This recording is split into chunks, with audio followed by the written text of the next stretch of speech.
Hey, good afternoon, good morning, wherever you are in the world. I am your host, Scott Ferrell. Welcome back to another episode of What's Your Problem? If you're just finding me for the first time, thanks for joining in. If you've been a lifelong subscriber, which lifelong would mean within the last year for me in this channel, again, thank you. So go to that subscribe button, wherever it is on your computer or phone and hit subscribe. Okay. So you can stay updated on the content. Now, I want to clear up something because people go, "You're not a counselor." No, I'm not. No, I'm not. That's not my degree. I do behavior, and my specialty during my career, I've since left that career, was abnormal behavior or behavior disorders or whatever you want to call them now in the nomenclature. But today I just do this for fun. I used to do this on the radio, and now I do it via podcast. So today's topic, let's go ahead and get to that. It's, can a person change, or can I change, or can she change, or can he change? And always, normally, it drives my wife batty, but I do this is, you give me a question, I ask you a question, right? All right, so the answer is yes, no, maybe. Maybe they can, maybe they can't. Yes, they could, maybe no, they can't. The key is people normally change for one of two reasons. Normally, right? Pleasure or pain. The pain's too great, so I got to change. Or receiving this item, or the pleasure of receiving this item, or the change, or whatever I've got to go through, it's worth it. Okay, that's normally, if you take a Psych 101 class, that's normally what they're going to tell you.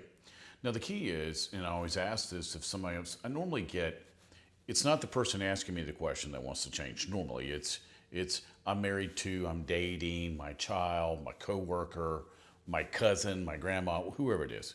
Can they change? And the answer is always yes, no, maybe. Do they want to? That's the number one question you always have to ask yourself if you want to change or someone else. Do they want to change? If they don't want to change, this discussion's over. But if they do want to change, all right, so now let's go through how to change. Now we've established yes, they do. Remember, if it's maybe or no, we're done. You might as well just turn this video off. It's not going to do any good. But if they do, let's go through the steps. Okay, I want to change. Let's use me as an example. I had to change as a person, and I'd gone through college, and I realized that in my relationships, the one constant of the relationships ending was who? Yeah. Got to look in the mirror. The mirror is always going to be your friend because the mirror is going to tell you who's messing things up normally, 99% of the time. You're some facet of that problem. So I had to look and go, okay, all right, if I'm messing relationships up, who are the experts to let me know what's going on? Oh, it'd be people I've dated or people that knew me. So I took a legal pad and went and visited them, as painful as it was. And I think the legal pad was the stick of things I probably needed to work on. I took them as the experts. Okay, all right, so y'all have seen my observable behaviors. All right, let's change them. All right, you said this was wrong. Okay, I'm going to take that as true. And then I'm going to go and change them. All right, so I wrote them down, drew a line down the side, and said, all right, this behavior bad, this behavior completes that and makes it better. All right, now once I did that, I had to sit and go, all right, what do I want my future to look like? All right, so that's the next thing. You've got to go, okay, this is wrong. This is not getting me the results I want. Oh, I better decide what I do want. All right, so what do I want? What do I want the future to look like? And thank goodness I did this over 25 years ago. Actually, it's longer than that.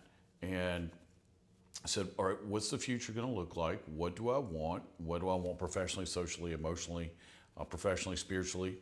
What do I want this to look like? So if I'm going to change, I got to have a reason.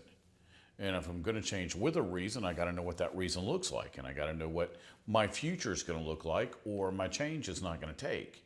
It's no different than losing weight. Now, a lot of people talk about it about January, by about March, April, they've quit the journey. So they didn't really know why they wanted to lose weight, what it looked like, what it tasted like, what it felt like, so they didn't do it. Same thing with jobs, people, relationships, moving, whatever it is. So I had to see in detail what the future looked like, and I had to be honest about it. I always have to be honest with myself. If I can't be honest with me, I'm not going to be honest with you, right? So I had to be honest evaluating that and honest with what I really wanted in the future. Then I have to go, okay, why am I repeating these behaviors? All right, I know what they are. I know what I want this to look like, so why am I repeating them? Well, that's human programming. That's what I teach. We learn a set of behaviors, a set of habits from 0 to 7. That's where it comes from. There's a bunch of people on the internet right now, especially on YouTube, teaching this, but it's true. From 0 to 7, we're in theta waves, which is hypnosis, and we receive from the external world, mom, dad, grandma, grandpa, babysitter, whoever it is, an ingrained set of performance, where we eat, how we talk, our accent, what language we speak, our beliefs, whatever it is, from 0 to 7, and it follows us for the rest of our lives until we change that program. All right, so then I had to sit and go, okay, all right, programming is an issue. Let me look at mom and dad, grandma and grandpa, my aunts and uncles, everybody that was around me from 0 to 7. All right, what are their characteristics? What are their habitual things that they do? What are things that our family does? All right, does this fit into my category? So I put mom, dad, really, and then me. All right, wrote out all the behaviors. And so, got all those. Don't want to change that. Because I was being honest. I wasn't picking on my parents. I was just looking at, okay, if mom and dad did it, grandma and grandpa did it, my aunts and uncles did it, I think I'm probably going to do it too. So I said, evaluated, okay, all right, so how does this behavior line up with the future I just said I wanted? Oh, it doesn't, gotta go. There was a lot of gotta go. I didn't see a lot of could stay. Okay, that was honest. So then I had to say, okay, that door's closing. I've decided to have a different door open, a new future, a different trajectory of my life, and I know exactly what I want, so I got to start to speak it. Because remember, speech is for creation, not communication. Again, just look on the internet. If I'm not saying something everybody else hasn't said, right? It's not like Eureka, I've never heard that. If you've been to a professional seminar, if you've been to a motivational speaker, you've heard a pastor, you've heard that. Even though we hear it and hear it and hear it, why don't we do it? Why don't we believe it? We act like what we say has no bearing on our future. We act like whatever we say doesn't have to come true. Well, but it does. Whatever we think, whatever we feel, whatever we speak must materialize in the natural. We must see it. So then I had to start speaking the exact future I wanted. The exact future that God had planned for me. Thank goodness, figured that one out. Now I had to speak it, and I had to speak it, and I had to speak it, and I had to speak it, and I had to speak it. I had to feel it, I had to think it, I had to feel it, and think it, and speak it. See where I'm going with this? I had to repetitiously do this. And then guess what? It happened. Keep this in mind. You will get exactly what you speak. You will get what you feel. You will get what you feel about you. That's why you've got to look on the inside and go, am I seeing me the way God sees me, or am I seeing me the way the past sees me? Because you can't change, one, until you decide, but two, you have to decide what's got to change about you, not the external. You got to be internal. Anytime something comes up, you always have to look on the inside, not externally, because you play a huge part in whatever's going on. So be honest. Evaluate the situation honestly and your part in that situation, and then make a desired list, and then make a behavioral list, and then make the outcome list. Now, I like lists, as you can tell. Or you can put it in a spreadsheet. My wife says I'm a spreadsheet nut. Probably am, but I like spreadsheets. I like to be able to see things as they play out.